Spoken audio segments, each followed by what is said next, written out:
Yo, yo. Welcome into another episode of Sideline Chatter. We're here on a Monday night, getting the week started early, getting more committed to the pod. Here with James, the monster, Albert. How are we feeling? Nervous for this Monday night game. I sent the fellas a text last night outlining what I need across, I think it was 6 out of my 10 leagues that are still in the balance. Yeah. I need Kamara to get 50. I need him to get less than 20 in one league. I need Lockett to get 4 points because defenses get 50 a game in Q's league. They went up another 0.5 since last night. Yeah. So, I don't know. I'm just looking forward to watching this game. Hopefully we get this episode out there pretty quick so I can watch that game. Sir. But how you doing? I know you probably went 8-0 across 8 leagues. So weak. Kind of dry again. A lot of dry weeks. But my main league, I'm tied with Jake. He has Lockett. I have Saints D. Who knows what the hell's going to happen?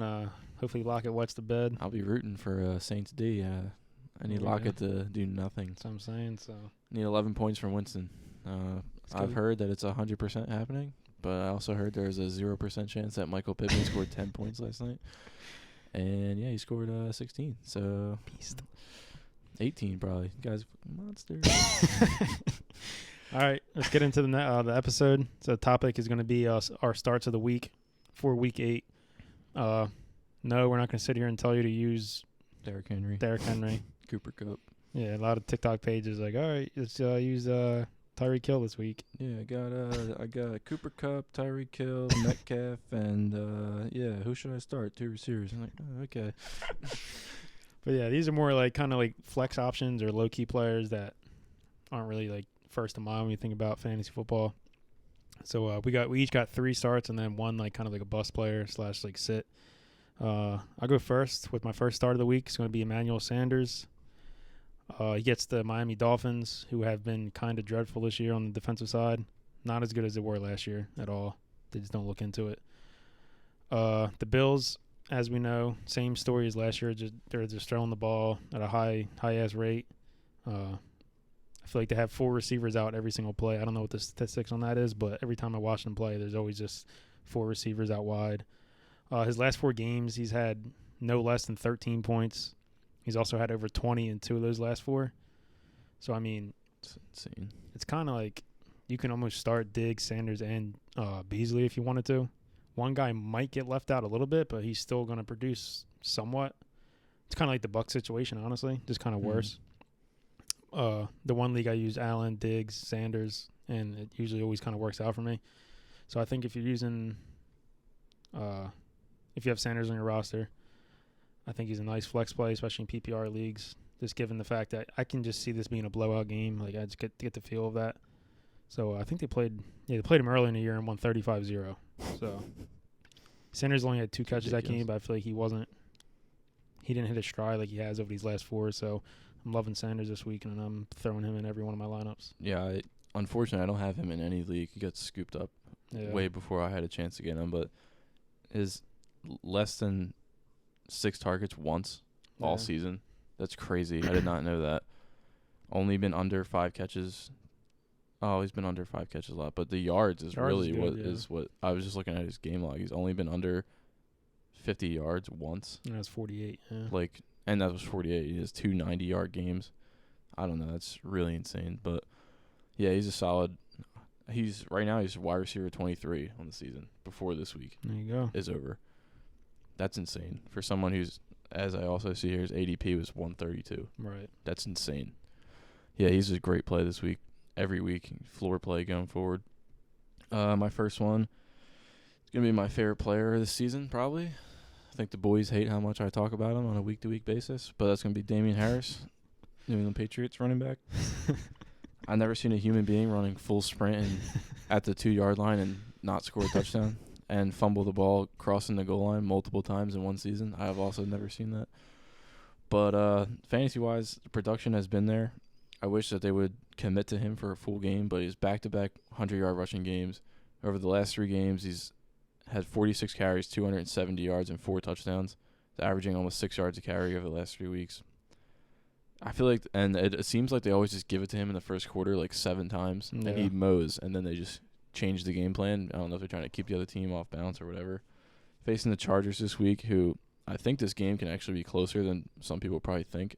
Because I know the Chargers had that ugly game last week, but the Patriots are actually kind of insane. Like, they blew out the Chargers last year. Remember that? Yeah, Was it yeah. 40-0 or something. Chargers defense allowing 163 yards rushing per game. That's worse than the NFL.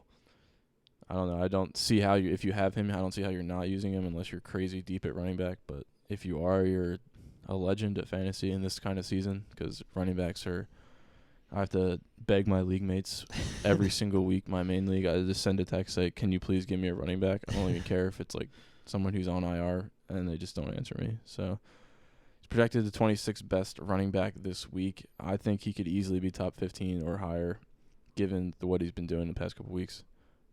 I know you don't really have many Damian Harris shares, but yeah, I don't have any, but he's been solid these last few weeks. Like you said, it's kind of an amazing matchup. I think they're going to commit to the run. Yeah, like you said, he should have more last game, but they were up by like 30, so they're getting he the back should up have 4 some touchdowns. touches. He didn't. Yeah, that's fine. But yeah, I like him as a great play as well. He's like a strong RB2. My next guy up is going to be Kenneth Gainwell of the Eagles. As we know, Miles Sanders got hurt in the game. He's undergoing X-rays, but they don't have a timetable for his return. My guess is he's at least out a week. So Gainwell's he gets the Lions. So Enough said. Yeah, in theory he should be in line for around like maybe 12 to 15 touches. If it's not PPR, if you're not in a PPR league, I really wouldn't start him. But if you're in a PPR league, he's obviously been the passing down back all year for the team. Boston Scott saw some run when Sanders left the game. But, I mean, going against the Lions, I think the Eagles, I don't even know if they're going to control the game. I'm not going to be able to predict that honestly, game. I'm not even kidding. I think the Lions They might win this lose. game. Yeah. I'm not They even might. joking. The Eagles are that bad. Mhm. I try not to. I feel like I haven't had an Eagles rant yet this year. They stink. Yeah, They might be one of the worst teams in the NFL. they just look so dysfunctional. And Sirianni just looks like a lost dog on the sideline. Like something happens and he literally just looks up at the monitor with his mouth open and he has no idea what's happening. Did you see the penalty? That was 3rd and 3. They didn't get the first down and they were running the punt team on the field right. and it was holding on them. So they just assumed we were going to decline the penalty, be 4th down and punt, and we accepted the penalty.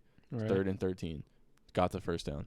That's insane. And the ref literally... The other team got the first down. Yeah, like the Right, Raiders got right. a first down after we accepted the holding penalty. Wow. Instead of just giving them 4th down and punting it and And getting then the ball punting back. it. Yeah, And they went down and scored a brutal. touchdown.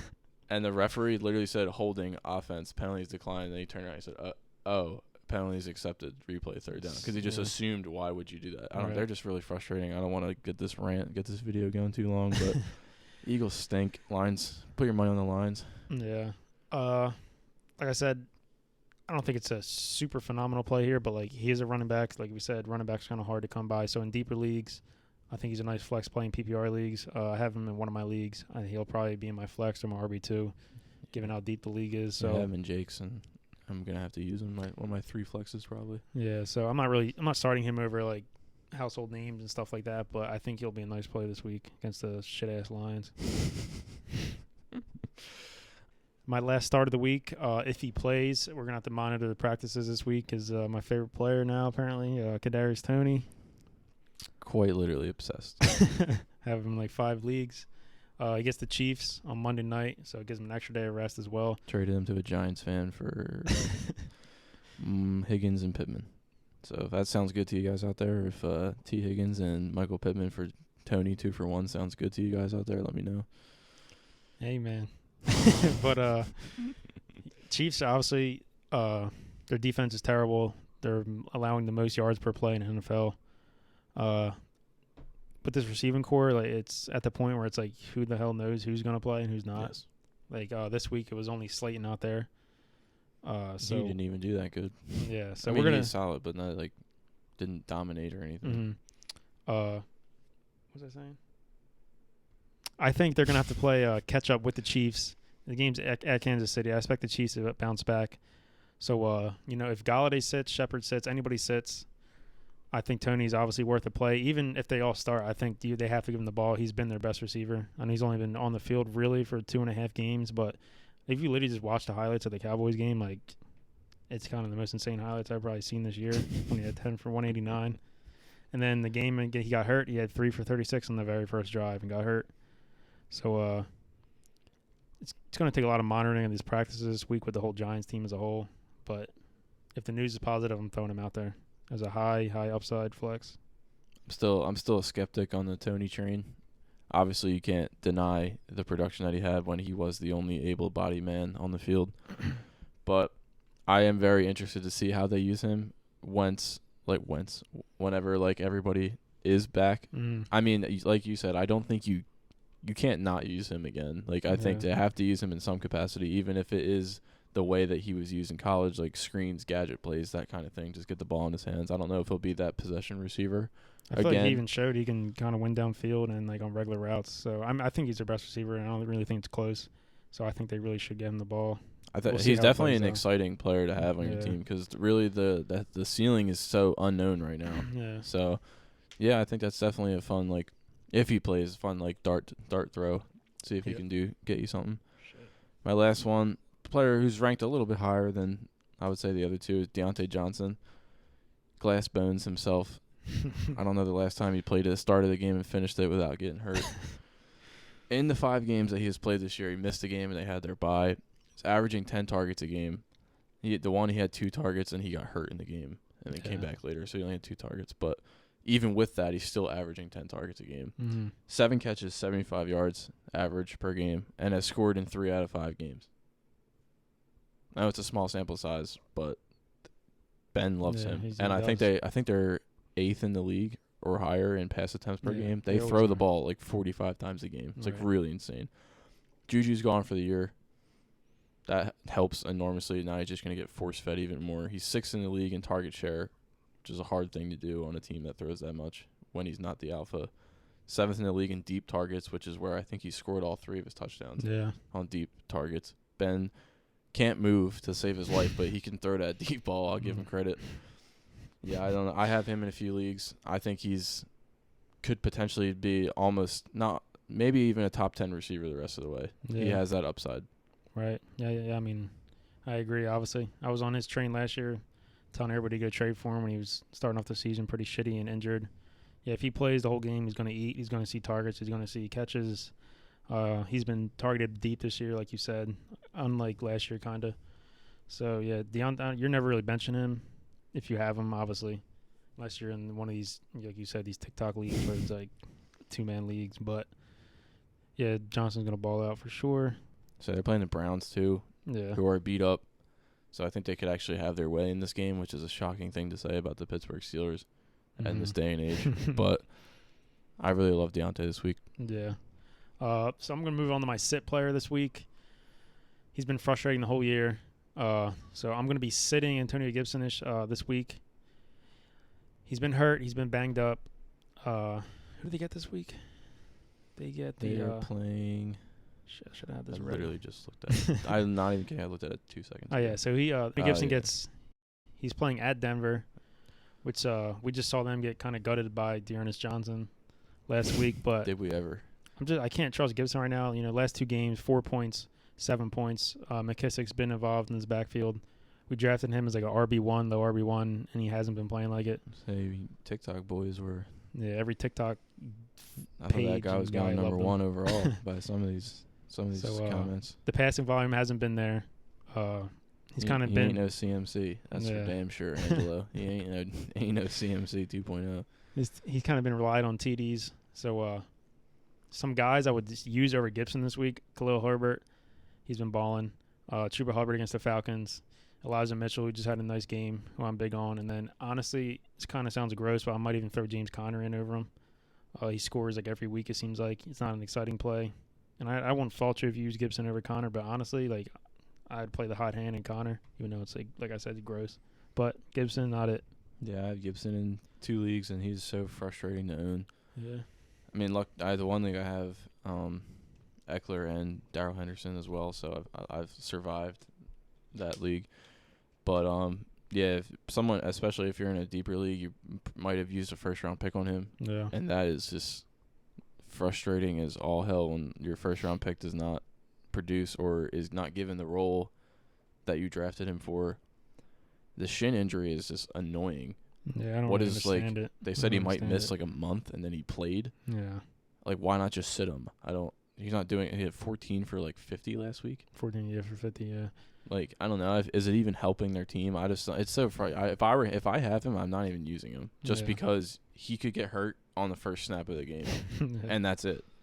I don't know. I think if you have a serviceable option on your that's what I bench, said. like, Yeah, yeah, don't bench like, him for nothing crazy, but you like you, those ha- guys you, I read. you just can't be confident using him anymore. You just can't. My sit is I mean, I hope you people are sitting him already, but I know he's still projected a lot of points every week. It's Mike Davis. I hate him. I'm just a full-on hater of Mike Davis. I don't think he's good. Cordero Patterson has turned into monster. like CMC. I don't know how else to compare. Like the role they're giving him, guy outtouched 16-4 last week Yeah. in a close game. Not like they were getting blown out, and Patterson just had all these catches. Patterson had 14 carries, Yeah. and Mike Davis had 4 and no targets, no catches. Mike Davis hasn't surpassed 70 scrimmage yards yet in a game, and that was his thing last year, that he was a pass catcher and a bowling ball runner. He's yet to score more than 13 fantasy points in a game, which I know a lot of you zero RB truthers out there were saying he was going to be your RB1. And I think this proves, especially not even just Mike Davis, but the injuries to the position in general, you can't go zero RB anymore. Not in 2021. Yeah. It's just not. You can't do it. It's just hard to do. If you got Mike Davis as your RB1, you're probably like losing games bad. Running back side, he's projected more points than Elijah Mitchell. I don't understand that. Yeah, I don't either. I'm using Elijah Mitchell over him. Some of these, I'm probably using Javonte Williams over him. No. Zach Moss, all these players. If it's in this realm of like projected points, I like all these players more. Yeah, McKissick, I'd rather use McKissick over him if you're in a PPR league. I agree. I don't know. I don't see how you can start Mike Davis show what he's been showing you. Be excited about it. Yeah, like he's not. I don't think you can expect him to score a touchdown really, unless they're at the 1 yard line. Yeah. And even last year, I think Patterson had 3 goal line carries. Mhm. So I don't know. I'm all out on Mike Davis. I don't have him in any league, thank God. Yeah, I'd rather start like a riskier player and have him get 2 points and start Mike Davis and have him get 8 points. So I'd rather use Gainwell over him. Yeah. Even if Sanders plays, I might use Gainwell over Mike Davis just because he's that nasty. I agree. Yeah, we were both out on him in the preseason. So wraps up this episode of Sideline Chatter. Like always, go like this video, man. Subscribe to it. Go like the TikToks and shit. Follow the TikTok page. And we'll see you guys next episode.